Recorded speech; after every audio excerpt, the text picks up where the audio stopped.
lob. It is not a new stroke. A lob is nothing more than a forehand and backhand hit with a little higher trajectory. Now you have variations of the lobs.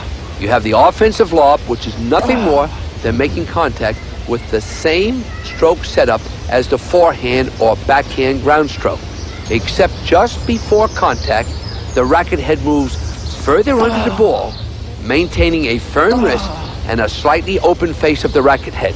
The defensive lob is similar to the offensive lob, but has a more open face, sending the ball to a much higher height over the net to gain some time in order to recover position.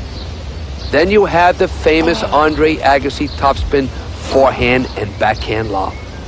Because of Andre's semi-western grip and rapid racket acceleration, with the racket head making contact far underneath the ball, this shot is a powerful and deceiving weapon. With the quick acceleration and brushing effect from either his forehand or backhand side, the opponent will often look up and say, "Oh, that ball is going out," and it falls in about 2 feet from the baseline. When the ball has that excessive topspin rotation, it has a big advantage. It will clear the net well over the opponent's outstretched racket and still fall into the playing area. Andre uses this shot to create outright winners, and in addition, it helps him set up his angles and passing shots when the opponent elects to stay back from that attacking net position. It's a point of beauty to watch Andre do this shot. I want you to hit the lob exactly how you hit your ground strokes. Make the preparation, the excitement, the same as if you're going to hit a big forehand or backhand. And at the last split second, drop the racket head underneath the ball to hit one of the 3 different lobs. A few practice tips. Number 1, the mini game. Remember the mini tennis game? What's the key to mini tennis? The rapid acceleration of the racket head. The same as applies to the topspin lob. You want to practice the offensive lob? Just hit regular ground strokes a little higher. And the defensive lob, higher yet. And if that isn't enough, anytime your opponent attacks the net for the next month, I want you to hit a lob. Hit a lob. Even if the opponent goes back and hits the overhead for outright winners. Next, when practicing your ground strokes from the baseline, vary the height of the ball each and every time. If you practice it enough in practice, you create the confidence to try it when you play. Make the lob a weapon.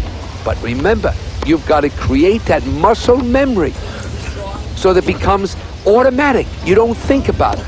You can get it. And when you do, they're going to be paying for those balls all the time because you are going to start winning some matches.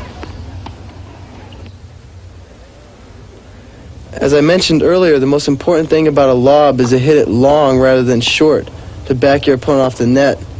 And you notice here, I saw my opportunity but got a little tentative and I didn't go for the shot as much as I should have. And here you'll see a chance to hit a lob, but instead of getting tentative, I just went for it a little more racket head acceleration, and boom, right over his head. And even if I had missed it, it still keeps him guessing, and it still would have been a great asset for me as the match progressed.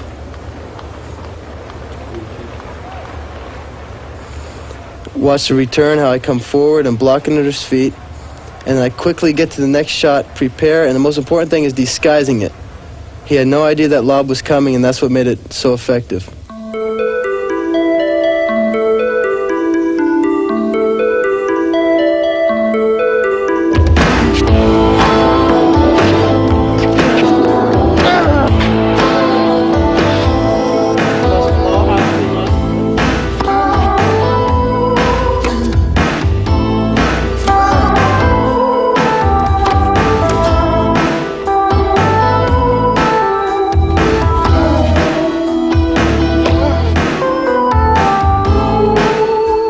The most important things to remember about hitting a well-hit lob is to disguise it, is that with the same motion, you can hit the lob, you can hit the down the line, or you can hit the angle. Because if you can't disguise the lob and they know when it's coming, it's really useless to even hit it.